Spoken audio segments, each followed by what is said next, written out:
नमस्कार, good morning प्यारे बच्चों। A warm welcome all of you my dear student in my YouTube channel. प्यारे बच्चों, उम्मीद है आप स्वस्थ और सुरक्षित होंगे। मेरे यूट्यूब चैनल में आप सभी प्यारे बच्चों का मैं फिर से स्वागत करता हूं। आज की इस ऑनलाइन क्लास में हम जो टॉपिक पढ़ रहे हैं प्यारे बच्चों, वो है आपका जीएसटी का पेपर बीकॉम फाइनल ईयर का, और उसमें अपन चैप्टर जो देख रहे हैं टाइम ऑफ सप्लाई। आज उसका अपन चौथा पॉइंट डिस्कस करने वाले हैं टाइम ऑफ सप्लाई का, यानी चौथी परिस्थिति जिसमें अपने को टाइम ऑफ सप्लाई डिसाइड करने की ज़रूरत पड़ती है। क्या है वो सिचुएशन, देखिए प्यारे बच्चों, स्लाइड में आप देख सकते हो। क्या है कि विक्रय वापसी के आधार पर, विक्रय या वापसी के आधार पर आपूर्ति की दशा में आपूर्ति का समय, धारा 31(7), ये आप देख सकते हो स्लाइड में। आपके पास कंटेंट भी अवेलेबल होगा, आप उस बुक में ज़रूर देखें इसको साथ के साथ। विक्रय या वापसी से आशय, सबसे पहले अपने को परिस्थिति पर टाइम डिसाइड करने से पहले अपने को जो विक्रय या वापसी के आधार पर माल की सप्लाई दी जाती है उसका अर्थ समझना ज़रूरी है। क्या होती है वो, देखिए क्या लिखा गया है एक्ट में कि विक्रेता या आपूर्तिकर्ता संभावित क्रेता को, क्या संभावित क्रेता को इस आधार पर माल की आपूर्ति करता है कि यदि वह माल को क्रय करना चाहता है तो निश्चित अवधि में सूचित कर दे। संपूर्ण या आंशिक माल जितना रखना चाहे रख ले तथा शेष माल वापस कर दे। ये एक प्रैक्टिकल परिस्थिति है प्यारे बच्चों, और ये हर एक व्यापारी इसको फेस करता है कि कुछ ग्राहक ऐसे होते हैं जो उससे माल जो होता है एक वापसी की शर्त पर, अगर उनको पसंद आएगा माल तो ही उसको अपने पास रखेंगे, अन्यथा वो लौटा देंगे। और सारे व्यापारी, लगभग सारे जितने भी व्यापारी ट्रेडर्स जितने भी होते हैं, ये वाली फैसिलिटी आपको देते हैं कि आपको एक होम डिलीवरी दी जाती है गुड्स की, या फिर आपको एक ऑप्शन दिया जाता है कि आप माल को देखें, अपने पास यूज़ करके भी देख सकते हो। अगर आपको माल अच्छा लगता है, अगर आपको लगता है कि ये नहीं सही है तो मैं इसको ख़रीद लूँगा, अगर आपको सही नहीं लगता है तो आप इसको वापस लौटा सकते हो। तो इस सिचुएशन में अपन को टाइम ऑफ सप्लाई कैसे डिसाइड करेंगे। मान लीजिए आपको आज व्यापारी ने आपको माल भेज दिया है, अब आपको 5-10 दिन में आपके पास माल पहुंचा और आपको ऑप्शन दिया है कि अगर आपको पसंद आता है तो आप अपने पास रख लीजिए, अगर पसंद नहीं आता है तो मुझे वापस लौटा दीजिए। तो इस तरह के 5, 10, 15, 20 या 1 महीने का टाइम पीरियड हो जाता है। तो इस सिचुएशन में अब अपने को टाइम ऑफ सप्लाई कौन सा मानेंगे अपन, तो एक प्रैक्टिकल सिचुएशन है। इसी को देखने के लिए अपने को एक्ट में क्या बोला गया है, इसमें किन बिंदुओं के आधार पर अपने को टाइम ऑफ सप्लाई डिसाइड करना है, वो अपन आज इसके वीडियो में देखने वाले हैं। तो विक्रय वापसी से आपसे समझ गए हो, ये 11वीं और 12वीं में भी है। आपने इसको जर्नल एंट्रीज के बारे में भी बताया गया है, किस तरह से इसकी जर्नल एंट्री करते हैं, trading and profit and loss account में इसको किस तरह से शो करते हैं। सेल्स ऑन अप्रूवल जिसको बोला जाता है, अनुमोदन पर माल की विक्रय करना, कि जो ग्राहक है, संभावित ग्राहक, अपने को देखो श्योर होके नहीं कह सकते हैं कि जिसको अपन ने माल भेजा है वो उसको रखेगा या खरीदेगा या नहीं, उसकी पसंद पर डिपेंड करता है कि वो माल उसको पसंद आएगा कि नहीं आएगा, तो उस पर डिपेंड करता है। तो वो होता है एक संभावित ग्राहक अपना, व्यापारी का, ठीक है।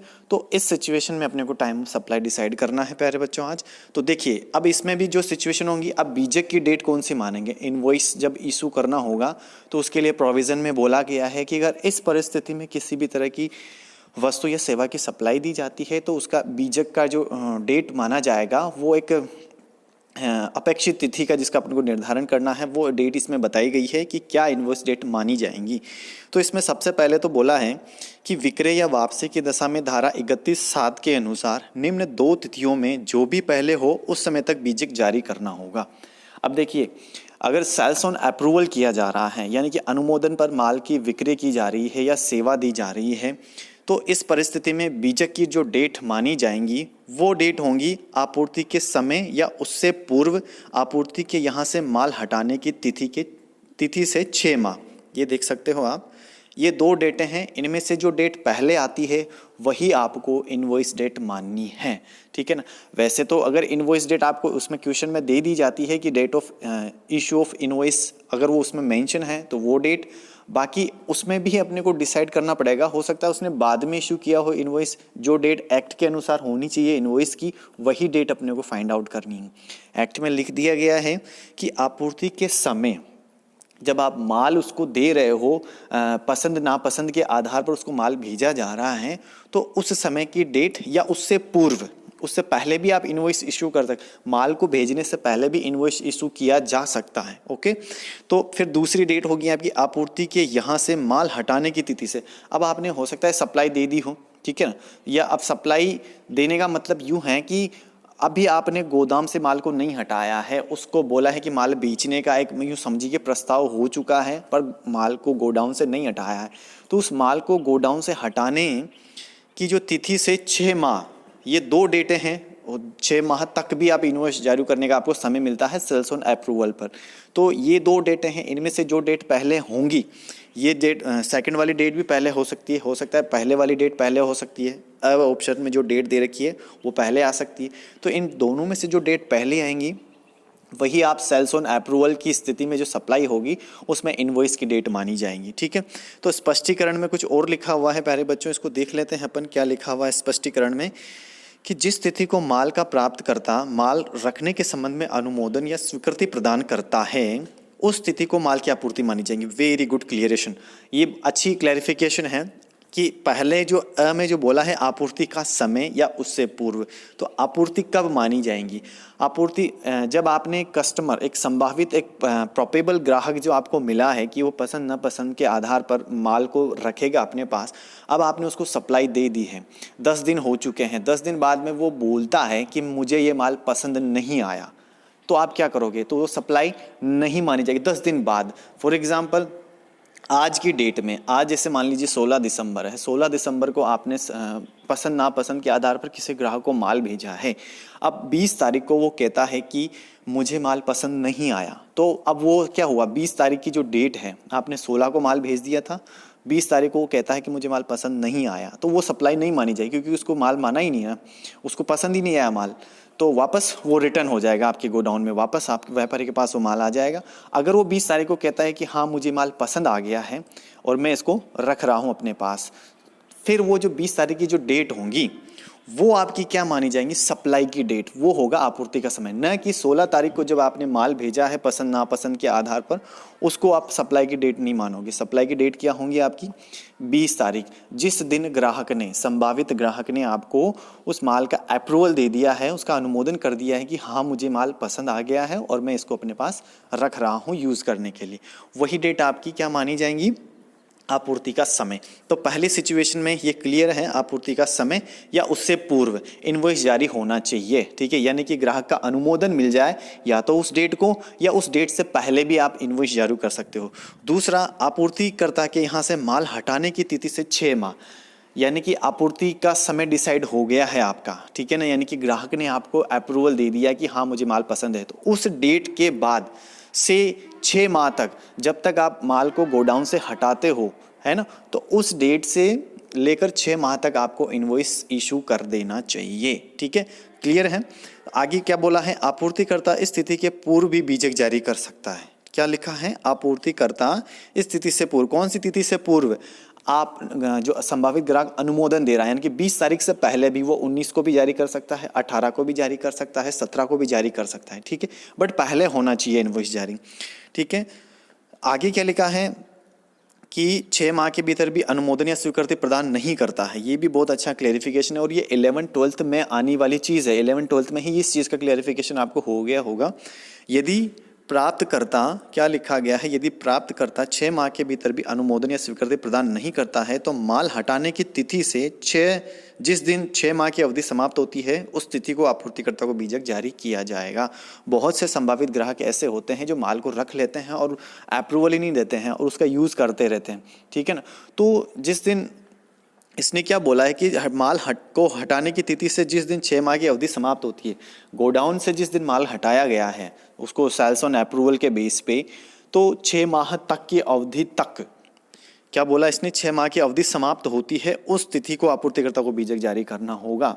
फॉर एग्जाम्पल, आज आपने माल इश्यू कर दिया 16 दिसंबर को, ठीक है, 16 दिसंबर को आपने माल गोडाउन से हटा दिया है और वो ग्राहक है जो अभी तक उसने कोई अप्रूवल नहीं दिया है कि मुझे माल पसंद है कि नहीं पसंद है, ऐसे करके 6 महीने बीत जाते हैं। तो 6 महीने की जो लास्ट डेट होगी ना, 16 दिसंबर से आप 16 जनवरी, फरवरी, मार्च, अप्रैल, मई और जून, यानी कि 16 जून की जो डेट होंगी उस डेट को इनवॉइस इशू करेगा फिर वो व्यापारी जिसने माल सेल्स ऑन अप्रूवल पर दिया है।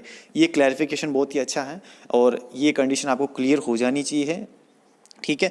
तो ये है थ्योरिकल मैटर। ये तो सिर्फ अपन ने ये देखा है कि इनवॉइस कब इशू होना चाहिए, एक डेट क्योंकि अपने पास इनवॉइस इशू करने की होनी चाहिए। सबसे पहले तो अपने को डिटर्मिनेशन ये करना है कि इनवॉइस डेट क्या है, तो उसके लिए ये सारा मैटर आपको क्लियर होना चाहिए।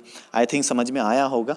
बहुत ही यूँ टेक्निकल लैंग्वेज में नहीं है, बहुत ही सरल भाषा में इसमें एक्ट में भी लिखा गया है और थोड़ा बहुत मैंने आपको समझाया भी है उदाहरण से। ज़रूर है, उम्मीद है आपको ज़रूर समझ में आया होगा।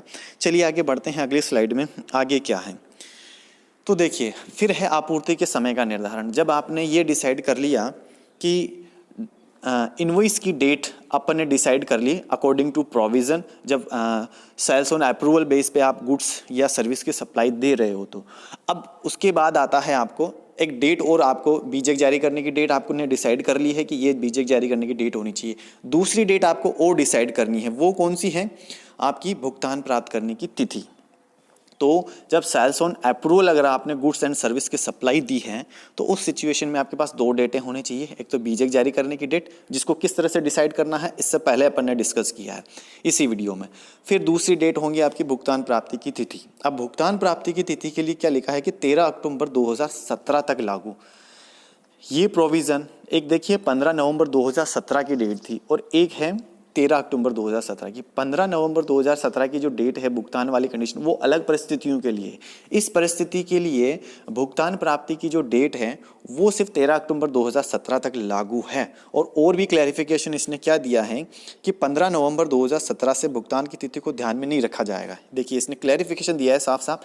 अभी तक अपन ने 2-3 जो परिस्थितियाँ डिस्कस की है पिछले वीडियोज़ में टाइम ऑफ सप्लाई का डिटर्मिनेशन करने के लिए, उनमें 15 नवंबर 2017 से पहले का अगर कोई ट्रांजैक्शन है माल या सप्लाई का, तो उसमें भुगतान की तिथि को अपने को याद रखना होता है, ठीक है।